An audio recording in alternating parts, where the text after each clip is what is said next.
Is business school worth it? Depends on the person, much more than it depends on the school. I mean, I wouldn't worry. Some people are going to get a lot out of advanced education, and some people are going to get very little. And I don't even think it's important that every person go to college at all. I mean, we have all kinds of jobs at 70 or so thousand a year, 80,000 a year, that college training is not of use. And I actually was not keen on going to college myself. Yeah, my dad kind of jollied me into it. He could get me to do anything, but if they'd had an SAT test in those days, he would have taken the test for me. but because I knew I could have a good time, and I liked investing, and I didn't really feel I could read the books.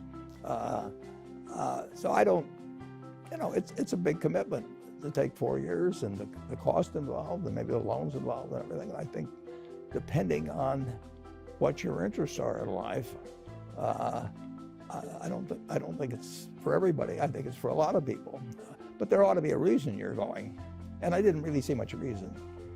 Warren, how would you define true success?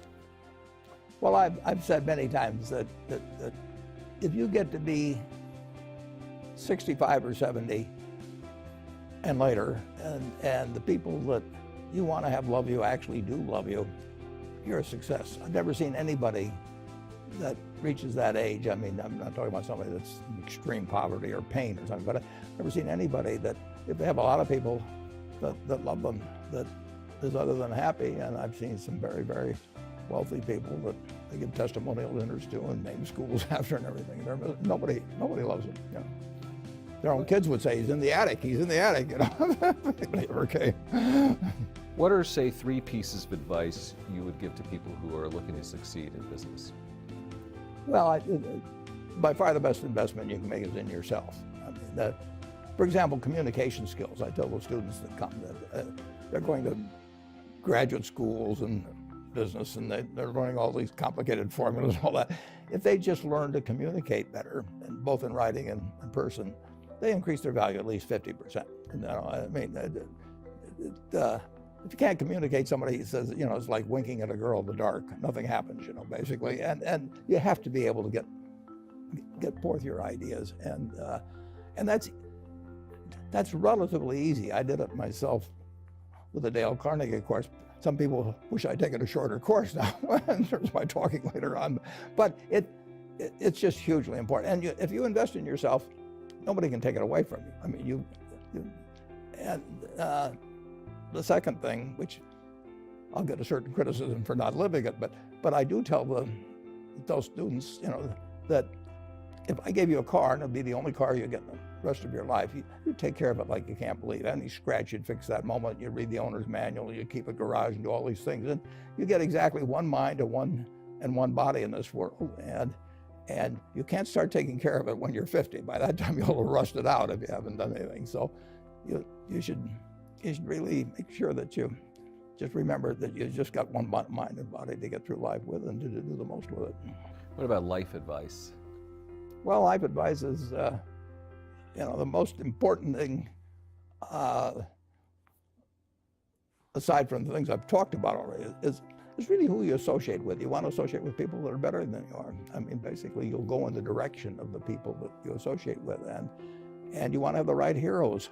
You want people, if you want to emulate somebody, you better pick very carefully who you want to emulate. And when, obviously, you can't pick your parents. They're going to have an enormous influence on you, but you don't get a choice on that. But you get choices as you go down the line, and who you admire, who you want to copy, and the most important for most people in terms of that decision is their spouse. It's also important in terms of a partner in business, but the partner in life is the most important one. You want to pick a spouse that's better than you are, and then he or she, and you hope they don't figure it out too fast.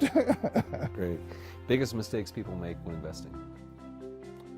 Well, they try to, they just don't realize that all you have to do is just buy a cross-section of America, and they never listen to people like me or read the papers or do anything subsequently. They think that because you can trade, you should trade. You buy a farm, you buy an apartment house, you can't resell it tomorrow, and the cost of moving around. Now you get something handed to you, liquidity, which is instant. You can sell, and the cost of doing it are pennies, compared to other kinds of investment activity. So because they can so easily move around, they do move around, and moving around is not smarter than investing. You have a pretty cool morning routine regarding what you have for breakfast and how prosperous you feel. What is that? Well, I now actually send somebody over to McDonald's, usually to get me something. Since the publicity I got from earlier describing my habits at McDonald's, I now somebody have somebody go in the office, but that was more for entertainment value. I eat exactly what I like to eat. If I liked it on my 6th birthday, at my 6th birthday party when we had hot dogs and hamburgers and Coke and ice cream with chocolate, I still like it. And I don't care about anything subsequently. I discovered it all by the time I was 6. If somebody had offered me a deal when I was 20 and said, you're going to live 1 year longer, instead of living to 88, you'll live to 89 or whatever it may be, if you eat nothing but broccoli and Brussels sprouts and onions and all these things, I just said, I'll take the last year off. It probably won't be that good anyway.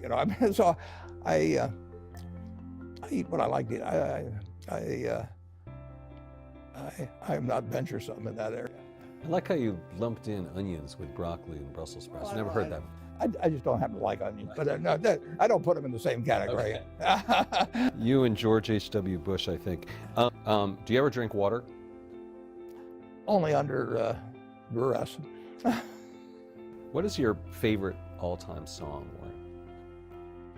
Warren? It's undoubtedly, it's My Way. What about movie? Favorite movie?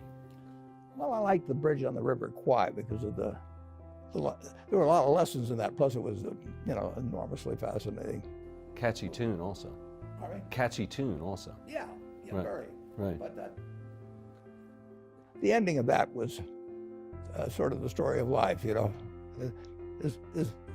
created the railroad, and did he really want the enemy to come in across it? Got it. Favorite book?